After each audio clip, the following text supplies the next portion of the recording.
ناظرین کرام، صفا چینل کا بنیادی مقصد انسانیت میں جذبہ خدمت اور جذبہ ہمدردی بیدار کرنا اور اسے جلا بخشنا ہے۔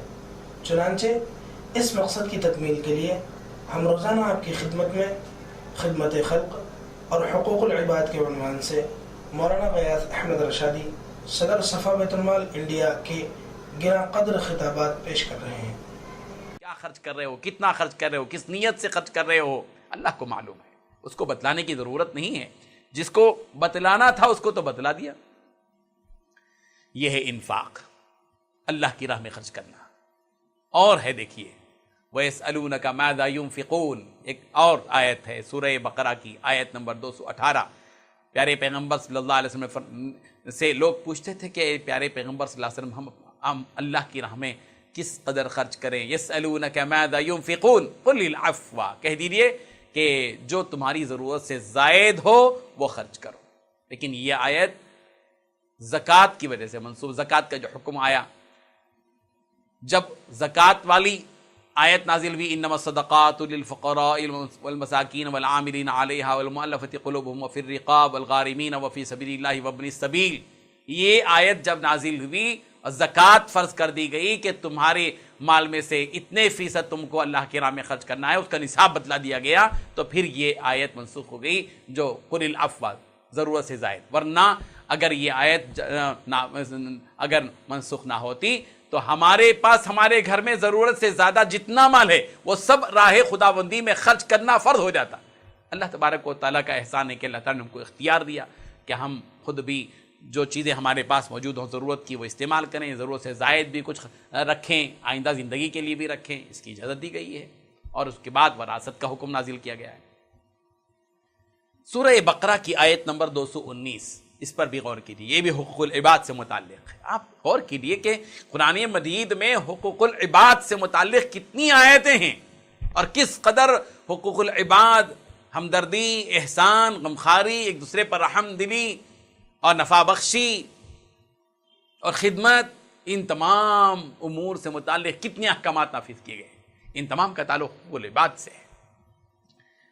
سورہ بقرہ کی آیت نمبر 219 میں 219 اللہ تبارک و تعالیٰ فرماتے ہیں وَيَسْأَلُونَكَ عَنِ الْيَتَامَى، اے پیارے پیغمبر لوگ آپ سے یتیموں کے بارے میں سوال کرتے ہیں۔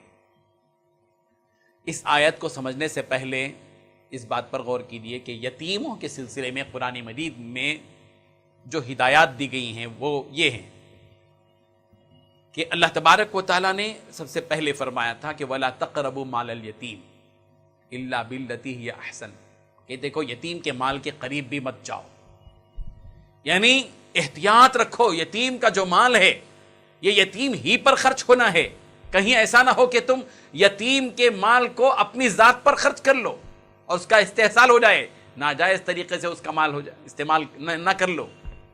یعنی جس کا باپ مر جائے اور یتیم بیچارہ نادان ہوتا ہے، چھوٹا ہوتا ہے، کم عقل ہوتا ہے، اس کے پاس اپنی مال کو خرچ کرنے کی صلاحیت نہیں ہوتی، ظاہر ہے کہ تم سرپرستی کرتے ہو، اس کی کفالت کرتے ہو، لیکن کفالت کے درمیان اور سرپرستی کے دوران ایسا نہیں ہونا چاہیے کہ تم یتیم کے مال کو خود اپنی ذات پر خرچ کر لو۔ اسی لیے وَلَا تَقْرَبُوا مَالَ الْيَتِيمِ، یتیم کے مال کے قریب بھی مت جانا، اللہ تبارک و تعالیٰ نے فرمایا۔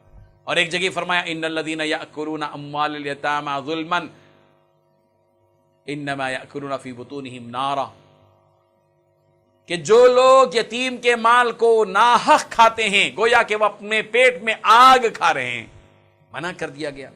جب اس قسم کی سخت ترین وعیدیں آئیں تو صحابہ کرام رضوان اللہ تعالی علیہم اجمعین میں خوف چھا گیا، بہت احتیاط کرنے لگے، اس قدر احتیاط کہ یتیم کا پکوان الگ اور اپنا پکوان الگ، ظاہر ہے کہ اس میں تھوڑی سی دشواری ہونے لگی۔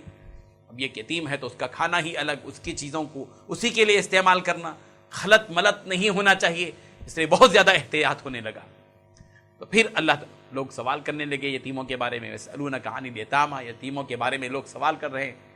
اے پیارے پیغمبر لوگ آپ سے سوال کرتے یتیموں کے بارے میں، لیکن اصل چیز یتیموں کے مال کے استعمال کے سلسلے میں اصل جو چیز اس میں روحانیت ہے، روح ہے، وہ یہ ہے کہ اصلاح لہم خیر، قل اصلاح لہم خیر، ان کے ساتھ درستگی کا معاملہ، صاف وہ شفاف نیت کے ساتھ ان کی افادیت کی نیت وہ اصل چیز ہوتی ہے. اصلاح لہم خیر، ان کی درستگی، ان کو اچھا رکھنا، یہی اصل چیز ہے. وَإِن تُخَالِطُوهُمْ فَإِخْوَانُكُمْ، اور اگر تم ان کے مال میں اختلاط کرتے ہو، یعنی اگر ان کا پکوان تمہارا پکوان مل جل کر ہوتا ہے تو پھر تو وہ تمہارے بھائی ہیں، اپنے بھائی کی طرح ہیں. اسی لیے اس میں کوئی قباحت نہیں ہے کہ یتیم کے مال اور تمہارا مال جو ہے مخلوط ہو جائے، ایک دوسرے کے دونوں کا پکوان ایک ساتھ ہو جائے، دونوں مل کر کھائیں. تھوڑا بہت ادھر ادھر مل جاتا ہے، لیکن اصل چیز بگاڑ کو دور کرنا، مصلح ہونا چاہیے، مفسد نہیں ہونا چاہیے. نیتوں میں بگاڑ نہیں آنا چاہیے کہ اس کا مال میرے اوپر زیادہ خرچ ہو جائے، بلکہ مصلح بننا چاہیے. اچھی نیت رکھنی چاہیے کہ میرا مال اگرچہ کہ اس میں زیادہ ہو جائے، یتیم پر خرچ ہو جائے، یتیم کا مال مجھ پر زیادہ خرچ نہ ہو، مجھ پر خرچ نہ ہو. واللہ یعلم المفسد من المصلح، اللہ تعالیٰ کو معلوم ہے کہ کون مصلح ہے، کون اچھی نیت رکھتا ہے یتیموں کے حق میں، اور کون بری نیت رکھتا ہے، یہ اللہ تبارک و تعالیٰ کو معلوم ہے. بہرحال میں یہ بتانا چاہ رہا تھا کہ قرآن مجید میں یتیموں کے مال کے استعمال کے سلسلے میں اعتدال قائم رکھنے اور افراط و تفریط سے بچنے کا حکم دیا گیا ہے، اور بہت احتیاط اور محتاط رویہ اختیار کرنے کی تعلیم دی گئی ہے، اور بتایا اور کس طرح حقوق العباد کی رعایت ہے، بندوں کے حقوق کی رعایت ہے. دیکھیے سورہ بقرہ کی آیت نمبر 223، اللہ تبارک و تعالیٰ فرما رہے ہیں وَلَا تَجْعَلُوا اللَّهَ عُرْضَةً لِأَيْمَانِكُمْ أَن تَبَرُّوا وَتَتَّقُوا وَتُصْلِحُوا بَيْنَ النَّاسِ. اس آیت کا تعلق ایک واقعے سے ہے. حضرت ابوبکر صدیق رضی اللہ عنہ بڑے ہی سخی اور فیاض تھے، سخاوت کیا کرتے تھے، لوگوں کے ساتھ ہمدردی کیا کرتے تھے، دینا دینانا خاموش انداز میں بہت ان کا تھا. حضرت مستح نامی ایک صحابی تھے، ان پر بھی وہ اپنا مال خرچ کرتے تھے، وہ ظاہر بات ہے کچھ مفلوق الحال تھے. لیکن افک کا واقعہ پیش آیا، حضرت عائشہ صدیقہ رضی اللہ عنہا پر بہتان کا واقعہ پیش آیا. حضرت عائشہ صدیقہ رضی اللہ عنہ حضرت ابوبکر صدیق رضی اللہ عنہ کی بیٹی تھی. افک کا واقعہ، اور اس میں تھوڑا سا حضرت مستح کے بارے میں بھی حضرت ابوبکر صدیق کو اس بات کی اطلاع ملی کہ حضرت مستح سے بھی کچھ بے احتیاطی اس سلسلے میں ہوئی ہے، اس معاملے میں. تو حضرت ابوبکر صدیق رضی اللہ عنہ نے قسم کھا لی کہ وہ مستح پر احسان کا معاملہ نہیں کریں گے، جو دینا دلانا تھا وہ معاملہ نہیں رکھیں گے. قسم کھائی. اللہ تبارک و تعالیٰ نے اس کو اس واقعے کی بنیاد پر منع کیا اس کام سے جو حضرت ابوبکر صدیق رضی اللہ عنہ نے کیا تھا. اللہ تبارک و تعالیٰ نے کہا وَلَا تَجْعَلُوا اللَّهَ عُرْضَةً لِأَيْمَانِكُمْ أَن تَبَرُّوا وَتَتَّقُوا وَتُصْلِحُوا بَيْنَ النَّاسِ، کہ لوگوں کے ساتھ صلح صفائی اور لوگوں کے ساتھ اچھائی اور لوگوں کے ساتھ نیکی اور تقوی کے جو کام ہیں، ان کاموں کے سلسلے میں تم قسمیں کھا کر اس کو آڑ مت بناؤ. اللہ اکبر. یہ ہے چھوٹی چیز معلوم ہوتی ہے، لیکن اللہ تبارک و تعالیٰ کو اپنی مخلوق سے کس قدر پیار ہے کہ کہیں ایسا نہ ہو کہ آدمی جو کام اچھے کام کرتا چلا آ رہا ہے، کسی چیز کو بنیاد کو بنا کر وہ اس اچھے کام سے رک نہ جائے. اللہ تبارک و تعالیٰ، اسی لیے ہماری موجودہ زندگی میں بھی ہمیں ان ساری چیزوں پر نظریں رکھنی چاہیے. بعض مرتبہ حالات آ جاتے ہیں، ہم لوگ کسی کے اوپر خرچ کرتے رہتے ہیں، اچانک کوئی واقعہ پیش آ جاتا ہے اور کسی کے بارے میں ہم کو معلوم ہوتا ہے کہ اس نے ہمارے خلاف کچھ غیبت کی ہے، ہمارے بارے میں کچھ بات کہی ہے. ہم فوراً دل میں تہیہ کر لیتے ہیں کہ اچھا میں اس کے اوپر اتنا احسان کرتا ہوں، ہمارے ساتھ یہ برتاؤ کیا رہتا ہے، اچھا ہم بھی آئندہ ان کے اوپر احسان نہیں کریں گے. یہ بات ہمارے اپنے کلچر میں ہوتی ہے، روزمرہ کی زندگی کے اندر اس قسم کے واقعات آتے جاتے رہتے ہیں. اور یہ آیت سبق ہے ہم سب کے لیے ہماری موجودہ زندگی میں جو حالات پیش آ جاتے ہیں، کوئی بھی کیوں نہ ہو. مسلمان کی شان یہ ہوتی ہے کہ مسلمان معاف کر دیتا ہے. ظلم کرنے والوں کے ساتھ احسان کرنے کا حکم پیارے پیغمبر حضرت محمد رسول اللہ صلی اللہ علیہ وسلم نے دیا ہے. صل من قطعک واعف عمن ظلمک واحسن الی من اساء الیک، کہ جو تجھ سے ٹوٹ جائے اپنا رشتہ توڑ لے، تو اس سے اپنے رشتے کو جوڑ لے. جو تجھ پر ظلم کرے تو اس کو معاف کر دے، جو تیرے ساتھ برا برتاؤ کرے تو اس کے ساتھ اچھا برتاؤ کرے. اللہ اکبر. یہ تعلیمات ہیں پیارے پیغمبر حضرت محمد رسول اللہ صلی اللہ علیہ وسلم کے. اور دیکھیے طلاق کے سلسلے میں جب آدمی اپنی بیوی کو طلاق دیتا ہے، موجودہ یعنی زمانے جاہلیت کی بات ہے، حضور اکرم صلی اللہ علیہ وسلم کے زمانے میں شروع ہی میں ابتدا میں کچھ لوگ وہ تھے جو اپنی بیویوں کو طلاق دیتے تھے، اور عدت کی مدت ختم ہونے سے کچھ دن پہلے پھر رجوع کر لیتے تھے، پھر طلاق دے دیتے تھے، پھر رجوع کرتے تھے، پھر طلاق دے دیتے تھے، عورت کی زندگی کو اجیرن کر دیتے تھے. اور اللہ تبارک و تعالیٰ کو یہ پسند نہیں کہ کسی کی زندگی کو اجیرن کیا جائے، کسی کو تکلیف دی جائے، کسی کو مشقت میں ڈالا جائے، اور کسی کے سکون کو چھین لیا جائے، اور کسی کو الجھنوں میں مبتلا کر دیا جائے. یہ پسند نہیں ہے. اسی لیے اللہ تبارک و تعالیٰ نے طلاق کے سلسلے میں بھی احکامات نافذ فرمائے. سورہ بقرہ کی آیت نمبر 230 میں اللہ تبارک و تعالیٰ نے فرمایا وَإِذَا طَلَّقْتُمُ النِّسَاءَ فَبَلَغْنَ أَجَلَهُنَّ فَأَمْسِكُوهُنَّ بِمَعْرُوفٍ أَوْ سَرِّحُوهُنَّ بِمَعْرُوفٍ وَلَا تُمْسِكُوهُنَّ ضِرَارًا لِتَعْتَدُوا. اللہ تعالیٰ فرما رہے ہیں جب تم عورتوں کو طلاق دو اور ان کی عدت پوری ہو جائے تو فَأَمْسِكُوهُنَّ بِمَعْرُوفٍ أَوْ سَرِّحُوهُنَّ بِمَعْرُوفٍ. تو وہاں صرف دو راستے اختیار کرو، یا تو یہ کہ دوبارہ ان کو رجوع کر کے اپنے پاس پوری طرح رکھ لو بیوی بنا کر، یا یہ کہ ان کو پوری طرح معروف طریقے سے جو کچھ دینا دلانا ہے دے کر رخصت کر دو. یہ تیسری چیز جو ہوتی ہے نقصان پر نقصان دے کر الجھنوں میں رکھ کر طلاق دو پھر رجوع کرو، پھر طلاق دو پھر رجوع کرو، معلق رکھو، لٹکائے رکھو، اس کی زندگی کو اجیرن کر دو، یہ درست نہیں ہے. یہ حد سے تجاوز کرنا ہے، یہ ظلم ہے. اور اسلام ظلم کی اجازت نہیں دیتا. اسلام کسی کی زندگی سے کھلواڑ کرنے کی اجازت نہیں دیتا. یہ تعلیمات ہیں قرآن مجید کی. قرآن مجید کو پڑھیے. قرآن مجید سے ہم قریب نہیں ہیں، اسی لیے تو ہماری زندگیوں کے اندر الجھنے ہیں. قرآن مجید ہمارے نگاہوں کے سامنے نہیں ہے. ہم میسج پڑھتے ہیں، موبائل سے ہزاروں گھنٹے بات کرتے ہیں، ٹی وی چینلز دیکھتے ہیں، سب کچھ دیکھ رہے ہیں، اپنا وقت پورا گزار رہے ہیں، لیکن قرآن مجید فرقان حمید جو ہماری زندگی کا دستور ہے، دستور حیات ہے، ہماری پوری زندگی اس قرآن مجید میں موجود ہے. زندگی کے سارے پہلوؤں پر روشنی جس قرآن مجید نے ڈالی ہے، آج وہ قرآن مجید ہماری نگاہوں کے سامنے نہیں ہے. ہم قرآن مجید کے بارے میں یہی سمجھتے ہیں کہ وہ صرف دعوت اللہ کی تعلیم دیتا ہے، صرف نماز کی تعلیم دیتا ہے، صرف روزے کی تعلیم دیتا ہے، صرف حج کا طریقہ بیان کرتا ہے، صرف قربانی کی باتیں کرتا ہے. نہیں، قرآن مجید جہاں ایمانی کیفیت پیدا کرتا ہے، خشوع و خضوع پیدا کرتا ہے، للہیت پیدا کرتا ہے، ہمارے نیتوں میں درستگی پیدا کرتا ہے، قرآن مجید جہاں ہم کو پکا نمازی اور پکا روزے دار بناتا ہے، وہیں ایک پکا اور سچا مسلمان بناتا ہے، صاف ستھرا شفاف مسلمان بناتا ہے، جس کی زندگی کے معاملات بالکل صاف ستھرے، جس کی معاشرت پاکیزہ، جس کے اخلاق اونچے اور عمدہ اور اعلیٰ، جس کا کردار معیاری، وہ بناتا ہے. قرآن مجید کو اگر ہم نے واقعاتاً پڑھ لیا، صرف تلاوتاً نہیں، صرف رسماً نہیں، صرف عقیدتاً نہیں، قرآن مجید کو عقیدتاً بھی پڑھنا ہے، قرآن مجید کی تلاوت بھی کرنی ہے، قرآن مجید کو کے معنی اور مطلب کو جاننا بھی ہے، اس کو سمجھنا بھی ہے، اس میں تفکر اور تدبر کرنا ہے، اور پھر اس پر عمل بھی کرنا ہے، اور اس کو لوگوں تک پہنچانا بھی ہے. کتنے لوگ قرآن مجید کے مطالب سے محروم ہیں، اس طبقے تک اس قرآن مجید کو پہنچانے کی ذمہ داری بھی ہے ہماری. یہ حق ہے قرآن مجید کا. تو میں ضمنی طور پر یہ بات بتا رہا ہوں کہ قرآن مجید میں سب کچھ بیان کیا گیا ہے، ہماری زندگی اس کے اندر موجود ہے. اور بھی احکامات ہیں. دیکھیے وَإِذَا طَلَّقْتُمُ النِّسَاءَ فَبَلَغْنَ أَجَلَهُنَّ فَلَا تَعْضُلُوهُنَّ أَن يَنكِحْنَ أَزْوَاجَهُنَّ إِذَا تَرَاضَوْا بَيْنَهُمْ بِالْمَعْرُوفِ. یعنی جب طلاق دے دیں، طلاق دے دیا، اس کی عدت گزر گئی، اب اس عورت کو اختیار ہے کہ وہ کسی اور سے معروف طریقے سے نکاح کر لے، نیکی کا کام کر لے. لیکن بعض مرتبہ ضدی قسم کے شوہر وہ ہوتے ہیں جو طلاق دے دیتے ہیں،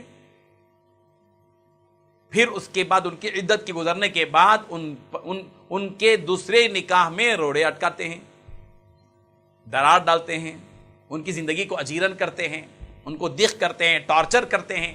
قرآن مجید نے اس سے منع کیا ہے. نہیں، جب تم نے طلاق دے دی، اس کی عدت گزر گئی، اس کے بعد وہ کسی سے نکاح کرنا چاہتی ہے، تو اس سلسلے میں تم کو اختیار نہیں ہے کہ تم اس کو اس کے نکاح کرنے سے روکو.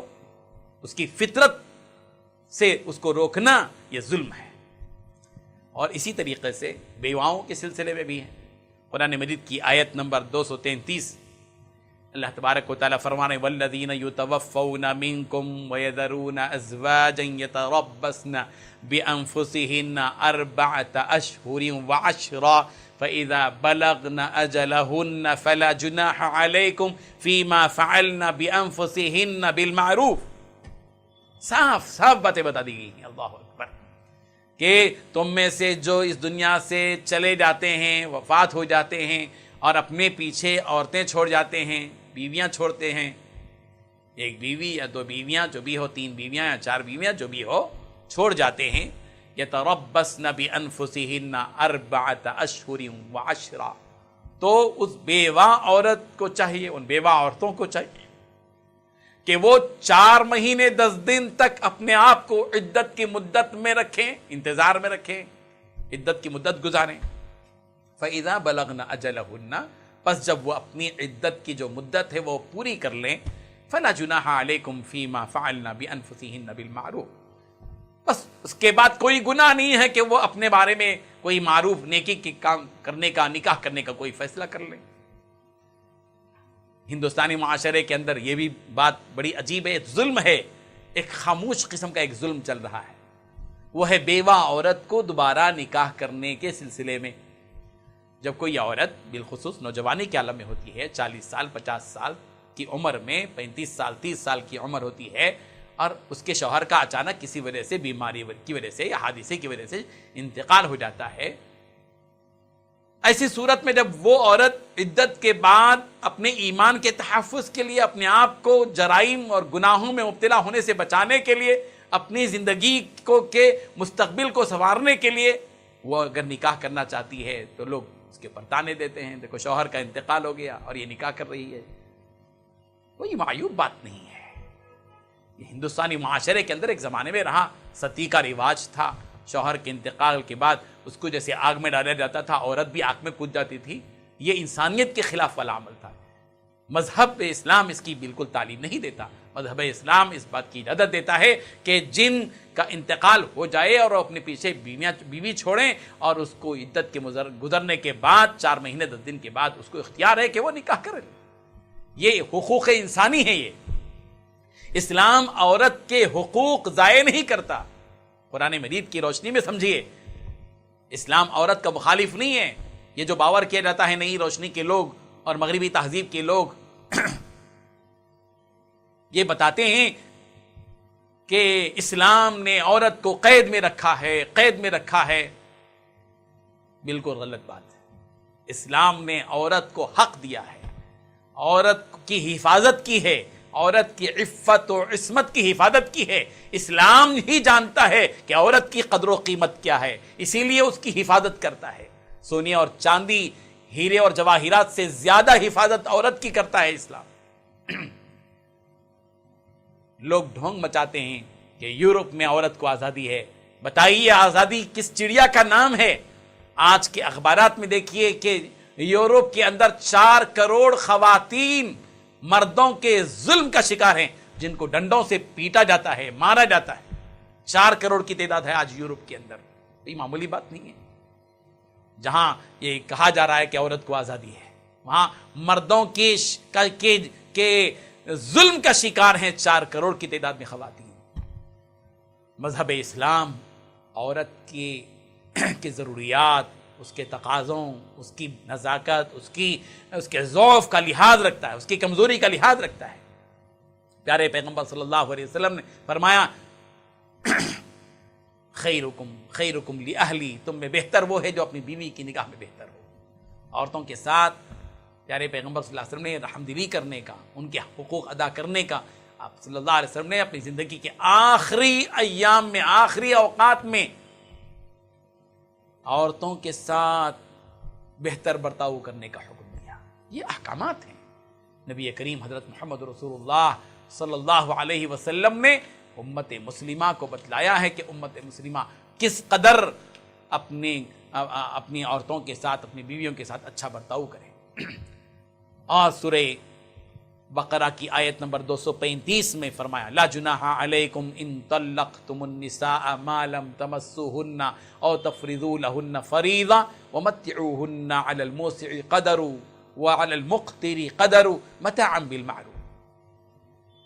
اگر کسی مرد کا کسی عورت سے نکاح ہوا ہے اور ابھی تک اس نے اس سے ملاقات نہیں کی ہے، اس کا مہر مقرر نہیں کیا ہے، تو اسلام نے اس بات کی اجازت دی ہے، گنجائش ہے کہ وہ طلاق دے سکتا ہے. لیکن ایسے موقع پر عورت کے ساتھ برتاؤ کا حکم دیا گیا ہے کہ ان کو کچھ دے دو، کچھ ساز و سامان اور مال متاع دے دو تاکہ ان کی دلجوئی ہو جائے.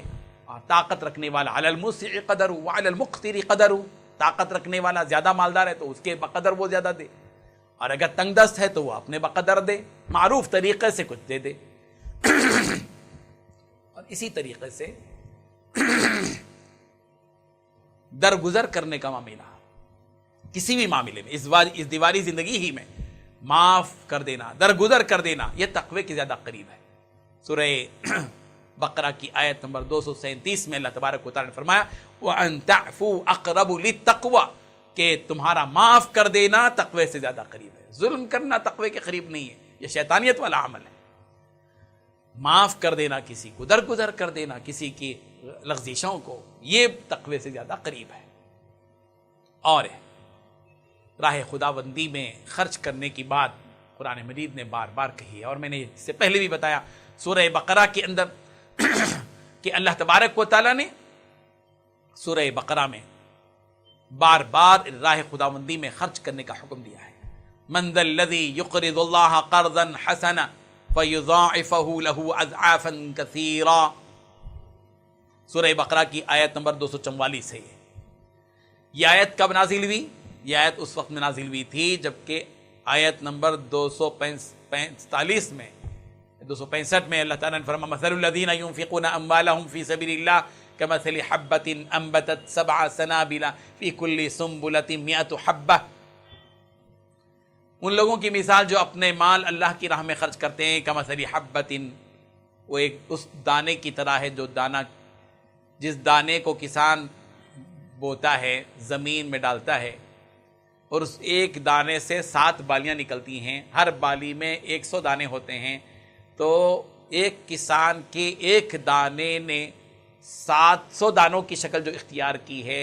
اللہ تبارک و تعالیٰ فرما رہے ہیں کہ جب یہ کسان نے زمین پر ایک دانہ ڈالا تو ہم نے اس کو 700 دانے دیے ہیں اس کے بدلے میں.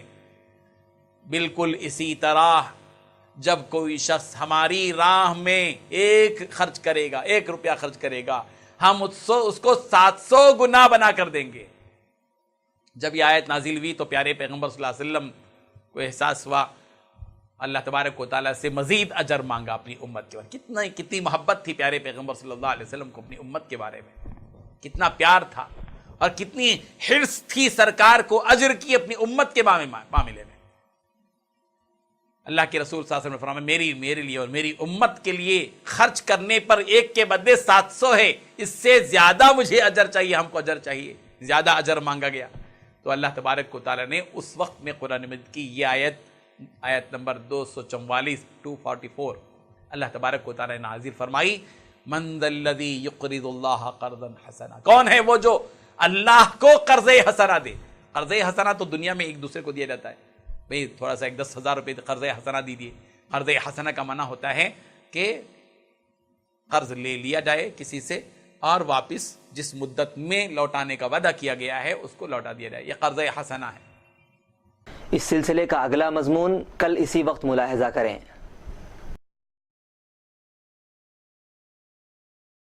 السلام علیکم ورحمۃ اللہ وبرکاتہ. صفا بیت المال educational welfare and charitable trust registered کے زیر اہتمام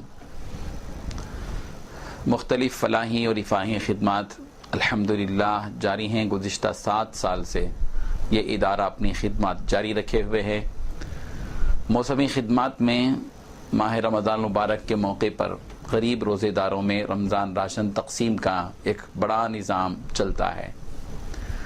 حیدرآباد کے علاوہ صفا بیت المال کے جہاں جہاں شاخیں 8 ریاستوں میں قائم ہیں اور 50 سے زیادہ شاخیں ہیں، وہاں رمضان مبارک راشن الحمدللہ وہاں بھی تقسیم ہو رہا ہے، اور حیدرآباد میں ہر سال 2000 غریب گھرانوں تک رمضان راشن تقسیم ہوتا ہے۔ تقسیم سے پہلے ایک بڑا نظام ہے اس کا، ماہ شعبان کی 15 تاریخ کو 14-15 تاریخ کو ایک پروگرام ہوتا ہے جس میں نمائندوں کو بلایا جاتا ہے، اور جو حیدرآباد کے 60 سے زائد غریب محلوں میں ہمارے نمائندے ہیں ان نمائندوں کو مدعو کیا جاتا ہے، اور ان ہر نمائندے کو 20-25 ٹوکن دیے جاتے ہیں۔ وہ لوگ اپنے اپنے غریب محلوں میں غریب روزے داروں کی کا سروے کر کے ان کو وہ ٹوکن دے دیتے ہیں، اور شعبان کی 25، 26، 27، 28، 29 یہ 5-6 دنوں میں مختلف 5-6 زون بنا کر ان شادی خانوں میں لوگوں کو بلا کر باقاعدہ راشن تقسیم ہوتا ہے ایک منظم انداز میں۔ 20 کلو سونا مسوری چاول، 1 کلو شکر، 1 کلو تیل، 2 کلو تیل، نمک، مرچ، ادرک، لہسن، ہلدی، کھجور، چائے پتی، اچار وغیرہ کا ایک پیکج بنایا جاتا ہے، اور 1500 روپے کا ایک پیکج بنتا ہے، اور الحمدللہ 2000 گھروں تک یہ راشن پہنچتا ہے۔ بڑی کامیابی کے ساتھ ہر سال 25-30 لاکھ روپے کا راشن تقسیم ہوتا ہے۔ صاحب خیر حضرات الحمدللہ اس میں حصہ لیتے ہیں، اور اپنی جانب سے 2 گھروں کا، 5 گھروں کا، 10 گھروں کا، 25 گھروں کے راشن کی ذمہ داری لیتے ہیں۔ اس طرح الحمدللہ غریب روزے داروں تک رمضان راشن تقسیم کرنے کا ایک نظام الحمدللہ چل رہا ہے۔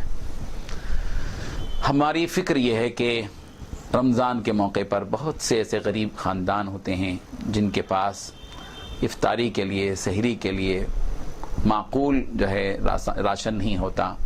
اگر ہم جہاں افطار پارٹیوں میں بیجا اسراف کرتے ہیں اس کے بجائے ایسے غریب خاندانوں کو تلاش کر کے ان تک راشن پہنچے گا تو الحمدللہ ان کے روزے کا ثواب بھی ہم کو ملے گا۔ حضور صلی اللہ علیہ وسلم نے جو خوشخبری دی ہے کہ جو کوئی تم میں کسی روزے دار کو روزہ افطار کرائے گا، اس افطار کرانے کی وجہ سے روزے دار کو جو ثواب ملا اللہ اس کے اجر کو کم کیے بغیر تم کو بھی اس کا اجر عطا کریں گے۔ اس ثواب میں شرکت کرنی چاہیے۔ رمضان مبارک کا موقع ہوتا ہے، اللہ تعالیٰ کی رحمتیں متوجہ ہوتی ہیں، ایسے موقع پر ایسے کار خیر کرنے سے ظاہر ہے کہ یہ ہماری مغفرت کا اور اللہ تعالیٰ کی طرف سے رحمتیں اور برکتیں پانے کا ایک سیزن ہوتا ہے، ایک موسم ہوتا ہے۔ ہم امید کرتے ہیں کہ رمضان راشن تقسیم میں اہل خیر حضرات پوری طرح متوجہ دیں گے، اور اس سلسلے میں آپ یوٹیوب پر بھی دیکھیے، اس کے کلپس آپ کو ملیں گے، ویڈیو کلپس ہیں موجود ہیں، اور ویب سائٹ پر بھی رمضان راشن تقسیم کی تفصیلات آپ کو ملیں گی، اور موقع بموقع تقسیم کے سلسلے میں ہم ویب سائٹ کے ذریعے سے آپ کو بتاتے رہیں گے، آنکھوں دیکھا حال کہ کیسے تقسیم ہو رہا ہے، کہاں تقسیم ہو رہا ہے، اس کی رپورٹ آئے گی۔ اور اس سلسلے میں جو حضرات ربط کرنا چاہتے ہوں، رمضان راشن تقسیم کے سلسلے میں تعاون کرنا چاہتے ہوں، وہ یہ نمبر نوٹ کریں 9394419821 9394419820، اور لینڈ فون ہے 24551314 24551319۔ اللہ حافظ۔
ناظرین کرام